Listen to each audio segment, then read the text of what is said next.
මගේ තාත්තගෙන මම කියනවා නම් එක දෙයක් කියන්න ඕනේ. ඒ කියන්නේ පොඩි කාලේ ඉඳලම තාත්තා කෙනෙක් ලොකු හයි.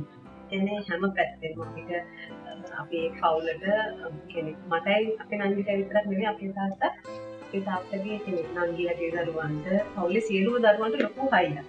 සහ හැමෝම එක්කම හරි ස්වදේශීය. විශේෂයෙන් අපේ මගේ කසින්ස්ලා ඒගොල්ලෝ අම්මලා තාත්තලාට කියන්න බය දෙයක් ඒගොල්ලන් අපේ තාත්තයි අම්මයිට කතා කරනවා. පොඩි කාලේ මට හිතුණා ඇත්තටම අපේ තාත්තලාට මුකුත් කරගන්න බෑ කියලා හිතනවා. ඒ වගේ වෙලාවල් තිබුණා. ඒක මම නංගිත් එක්ක කතා කරලා තාත්තලාට මුකුත් කරගන්න බැරි වෙනවා. ඉතින් මේ වගේ එදා ඉඳලා අද වෙනකම් මේ වෙනකම් මගේ විශේෂයෙන් මම ආටිස්ට් කෙනෙක් විදිහට ශීස්ත්‍රයේ මේ තරම් දුරක් එන්න ප්‍රධාන හේතුව තමයි. පුංචි කාලේ ඉඳලම මේ චතුරිකා හුඟක් විනෝදයට කැමති. හුඟක් සංගීතය නැටුම් වල ගොඩාක් කැමැත්තක් තිබුණේ.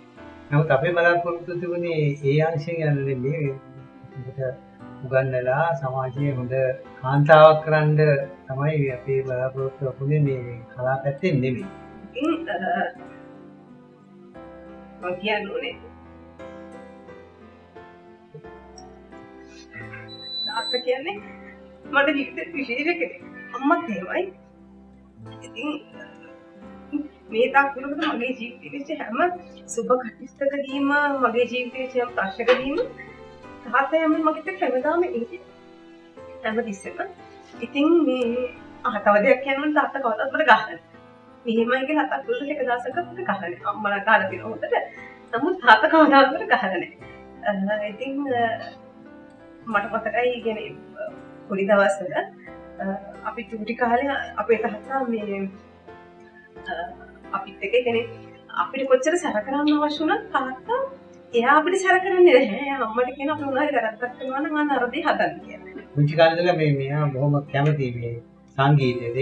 ඒක අවස්ථාවක් තමයි මේ මාළු දැන් කියලා ඉඳගෙන මේ ඕගන් එක සෙල්ලම් කරනවා.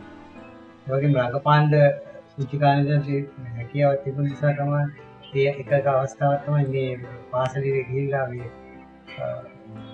චර්චාවක් පුංචි පොඩි චර්චාවක් නිරූපණය කරපු අවස්ථාව. ඒ වගේම මම උගා කැමති ලස්සනට අඳින්න, ඒ ලස්සනට ඉන්න. ඒ නිසා මේ එහෙම අවස්ථාවක් තමයි මේ අවස්ථාව. අපි අත්දැකීමෙන් යොදන්න උනට අපි අහලා දැකලා තියෙන සමහරක් ළමයින්ට ඒ තමන්ගේ ළමා කාලේ ළමයෙක් විදිහට ගෙවන්න තියෙන අවස්ථා හරි අඩුයි. ඒකනෝ නොයෙකුත් ප්‍රශ්න වලට එක්ක දෙමව්පියන්ගේ ආර්ථික ප්‍රශ්න වලට නැත්නම් වෙනත් බාහිර ප්‍රශ්න වලට මැදි වෙනවා. ඉතින් ඒ ඇති මමයි නංගි ගොඩාක් වාසනාවන්තයි හේතුව අපි දෙන්නගේ ළමා කාලේ ළමයි විදිහට ගෙවන්න පුළුවන් වුණා. අවසාන විශේෂයෙන් මම කියන්නේ විශේෂයෙන්ම රසික රසකර්මියන්ට තාත්තා කියන්නේ අපේ විශේෂ කෙනෙක්. විශේෂයෙන්ම මම වගේම මගේ සියලුම රසිකයන්ට තමයි පියා හරි විශේෂයි. ඉතින් මම මගේ තාත්තට ගොඩාක් ආදරේ. මම මගේ අම්මටත් ආදරේ.